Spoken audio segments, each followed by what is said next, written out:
Magandang araw mga kaibigan, ang bidyong ito ay naglalaman ng dalawang kabanata. Una, naghanda si Jacob sa pakikipagkita kay Esau. Pangalawa, may nakipagbuno kay Jacob sa Peniel. Halina't samahan niyo akong panoorin at pakinggan ang salaysay mula mismo sa libro ng Biblia.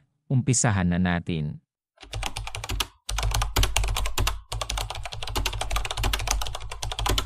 Habang naglalakbay sina Jacob, sinalubong siya ng mga anghel ng Diyos. Pagkakita ni Jacob sa kanila, sinabi niya, Mga sundalo ito ng Diyos. kaya pinangalanan niya ang lugar na yon na Mahanaim. May mga inutusan si Jacob na mauna sa kanya para makipagkita sa kapatid niyang si Esau roon sa lupain ng Seir, ang lugar na tinatawag ding Edom. Tinuruan niya sila kung ano ang sasabihin nila kay Esau. Sinabi ni Jacob, Sabihin niyo kay Esau na matagal akong nanirahan kay Laban at hindi pa ako nakakauwi hanggang ngayon. At sabihin niyo sa kanya na may mga baka ako, asno, tupa, kambing at mga aliping lalaki at babae. Sabihin niyo sa kanya na inutusan ko kayo para hilingin sa kanya na maging mabuti na sana ang pakikitungo niya sa akin. pagbalik ng mga inutusan ni Jacob, sinabi nila, Napuntahan na po namin si Esau, at papunta na po siya rito para salubungin kayo. May kasama siyang 400 lalaki. Kinabahan si Jacob at hindi siya mapalagay. Kaya hinati niya sa dalawang grupo ang mga kasamahan niya pati ang kanyang mga tupa, baka, kambing at kamelyo. Dahil naisip niya na kung sakaling dumating si Esau at lusubin ang isang grupo, makakatakas pa ang isang grupo. Nanalangin si Jacob, Diyos ng aking lolo na si Abraham at Diyos ng aking ama na si Isaac, kayo po ang Panginoon na nagsabi sa akin na bumalik ako sa mga kamag-anak ko, doon po sa lupain kung saan ako isinilang, at pagpapalain niyo ako. Hindi po ako karapat-dapat tumanggap ng lahat ng kabutihan at katapatan na ipinakita niyo sa akin na inyong lingkod. Sapagkat nang tumawid ako noon sa Jordan, wala po akong ibang dala kundi tungkod lang, pero ngayon ay may dalawa na po akong grupo. Hinihiling ko po sa inyo na iligtas niyo ako sa kapatid kong si Esau. Natatakot po ako na baka pumunta siya rito, at patayin kaming lahat pati na ang mga asawa ko at mga anak nila. Pero nangako po kayo sa akin na pagpapalain niyo ako, at pararamihin niyo ang aking mga lahi katulad ng buhangin sa tabing dagat na hindi mabilang. kinagabihan, doon natulog sina Jacob. Kinabukasan, pumili si Jacob ng mga hayop na ireregalo kay Esau.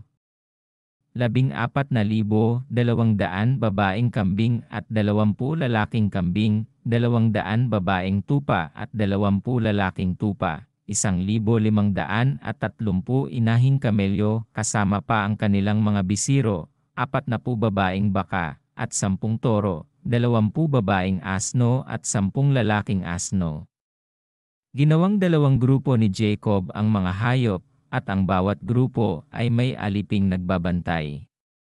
Sinabihan niya ang kanyang mga alipin, Mauna kayo sa akin, at lumakad kayo na may pagitan ang bawat grupo.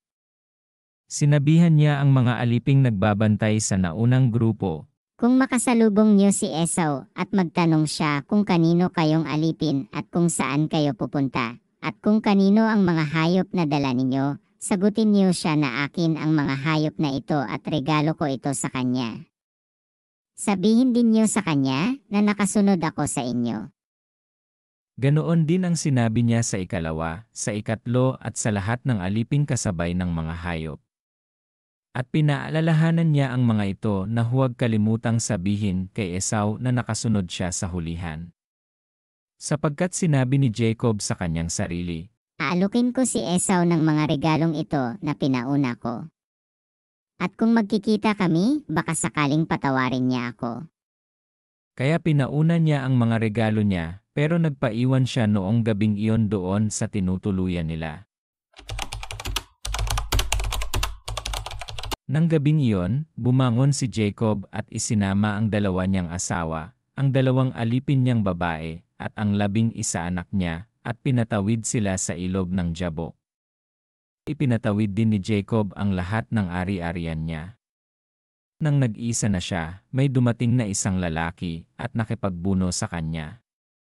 Nagbunuan sila hanggang mag-uumaga. Nang mapansin niya na hindi niya matatalo si Jacob, pinisil niya ang balakang ni Jacob at nalinsad ang magkatapat na buto nito. Sinabi ng tao, Bitawan mo na ako dahil mag-uumaga na. pero sumagot si Jacob. Hindi kita bibitawan hanggat hindi mo ako babasbasan. Nagtanong ang tao sa kanya. Anong pangalan mo? Sumagot siya. Jacob. Sinabi ng tao. Simula ngayon hindi na Jacob ang pangalan mo kundi Israel na dahil nakipagbuno ka sa Diyos at sa mga tao, at ikaw ay nagtagumpay. Nagtanong din si Jacob sa kanya.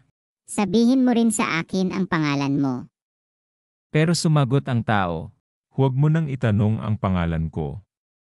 Pagkatapos, binasbasan niya si Jacob doon. Pinangalanan ni Jacob ang lugar na iyon na Peniel, dahil sinabi niya, Nakita ko ang mukha ng Diyos pero buhay pa rin ako. sumisikat na ang araw nang umalis si Jacob sa Peniel.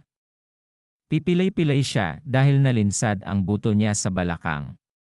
Ito ang dahilan kung bakit hanggang ngayon ang mga Israelita ay hindi kumakain ng litid sa magkatapat na buto sa balakang ng hayop. Sapagkat sa bahaging iyon pinisil ng Diyos si Jacob.